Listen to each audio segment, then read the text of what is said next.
Donc, bienvenue à cette capsule préélectorale pour les élections municipales de Saint-Adrien. C'est une gracieuseté de votre comité de développement. 2 candidats se présentent pour le poste numéro 1 au conseil municipal cette année. On a Claude Dupont, candidat sortant, et Patrick Lucier. Afin de vous les faire connaître, nous leur poserons des questions recueillies auprès de la population sur 6 thèmes différents, un thème par capsule. Merci d'ailleurs aux personnes ayant soumis ces questions.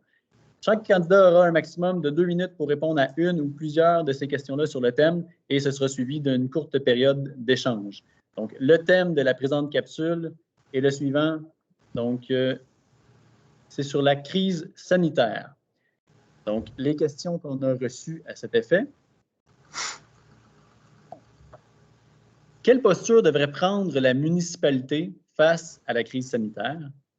Comment les élus peuvent-ils concilier les convictions citoyennes avec les directives nationales de la santé publique? Et comment pourrait-on atténuer le clivage social causé par les divergences d'opinion en contexte de crise sanitaire? Comment encourager l'unité et l'entraide? Donc, merci beaucoup aux personnes qui ont soumis ces questions-là. On va commencer avec Patrick pour cette capsule-là. Donc, Patrick, à toi la parole. Bonjour, Adriennoise et Adriennois.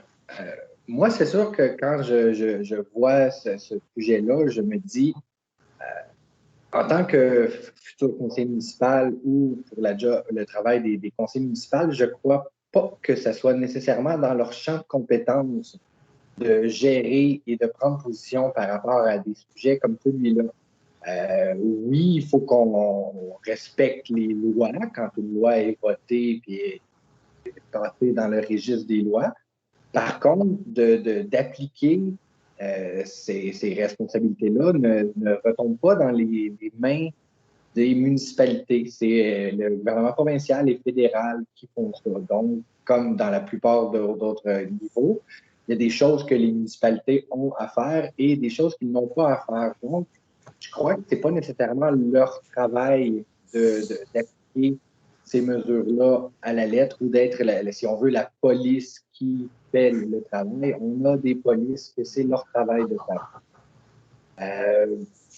En tant que futur élu, ben, c'est sûr qu'il faut qu'on soit à l'écoute autant de toutes les convictions des citoyens et citoyennes, mais je crois qu'il est important de ne pas brimer, comme dans tout cas, minorité ou majorité, que l'important, c'est de vraiment s'unir et de travailler ensemble. Donc, c'est sûr que pour diminuer le clivage, de créer des événements où tous pourraient être invités sans avoir de jugement au fait que vacciné ou pas vacciné, masque ou pas masque, c'est pas la tâche de la municipalité de gérer ces choses-là, malheureusement ou heureusement. On a déjà des organismes que c'est leur tâche. Donc, occupons-nous de ce que nous pouvons régler.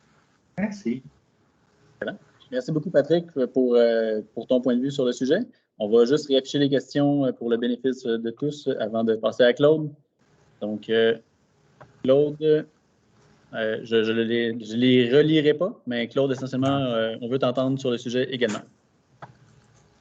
D'accord. Alors, bonjour à tous. En gros, ce que Patrick a dit, il y a quand même une grande vérité là-dedans. C'est sûr qu'une administration municipale ne peut pas aller à l'encontre des lois qui deviennent de niveau supérieur. C'est pourquoi, par contre, elle a le devoir d'encourager, sinon de faire respecter, les lois et décrets en vigueur. On ne quand même pas encourager les gens à aller contre ça.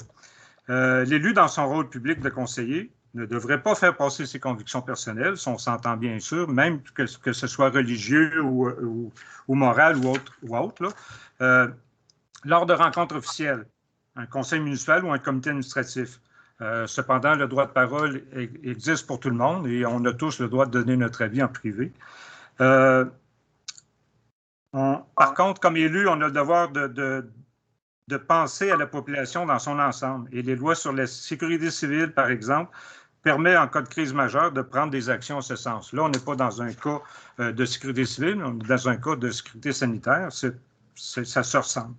Ce que je pense, moi, c'est qu'en matière de crise sanitaire, présentement, les arguments polarisants ne sont pas que de santé publique et font intervenir beaucoup de valeurs personnelles et individuelles. Il n'y a que l'information rigoureuse, tant qu'à moi, qui peut aider les gens à se rapprocher. La municipalité n'a que peu d'emprise sur ces informations là, qui arrivent de toutes parts. Voilà. OK. Merci beaucoup. Donc, est-ce que vous avez des choses à échanger sur ce sujet-là? Est-ce que vous avez d'autres points de vue, Patrick? C'est sûr que j'ai vu le point qu'un petit peu Claude a emmené, puis que j'avais entendu quand j'avais participé au webinaire de la ministre du Développement municipal et de l'Habitation. En tant qu'élu, il faut qu'on se divise complètement de notre nous personnel. On n'a pas à faire passer notre opinion au nom de la municipalité. Malheureusement, c'est des choses que j'ai quand même vues dans le passé de certains élus récemment.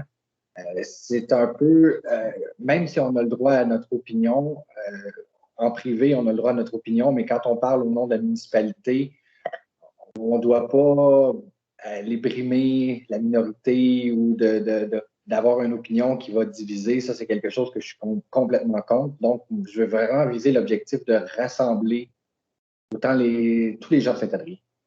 Claude? Ben, en fait, je suis parfaitement d'accord avec toi. Des discours au nom de la municipalité, moi, j'en ai pas vu passer. J'ai vu des discussions personnelles, j'ai vu des avis.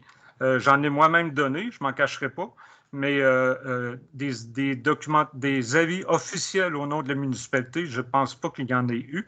Il y a eu une résolution antérieurement, presque au début de la pandémie, qui disait que la municipalité pouvait toujours prendre action par exemple, en faisant un signalement policier, parce que c'est évidemment pas nous autres qui donnent des avis, mais de la même façon parce que c'est une pandémie, parce qu'on se doit de protéger notre population, je pense que la municipalité ne peut pas se mettre en dehors de la traque dans le créneau qu'elle a où elle peut agir. Rick, on a encore une 30 secondes à peu près pour réagir, peut-être?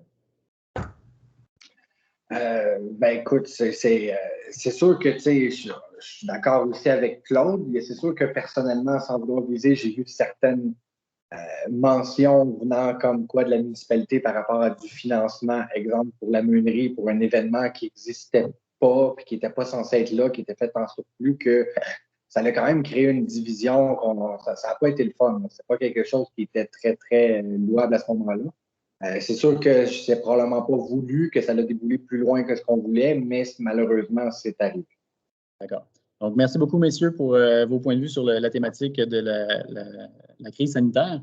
Donc, on veut juste rappeler à nos concitoyens et concitoyennes évidemment d'aller voter. Donc, on rappelle que le vote par anticipation a lieu le 31 octobre 2021, bien sûr, de 9h30 à 20h à la salle du Conseil, et le vote du jour du scrutin, le 7 novembre, de 9h30 à 20h à la salle au 2e étage du bâtiment municipal. Donc, merci beaucoup pour cette capsule. On se retrouve à la prochaine.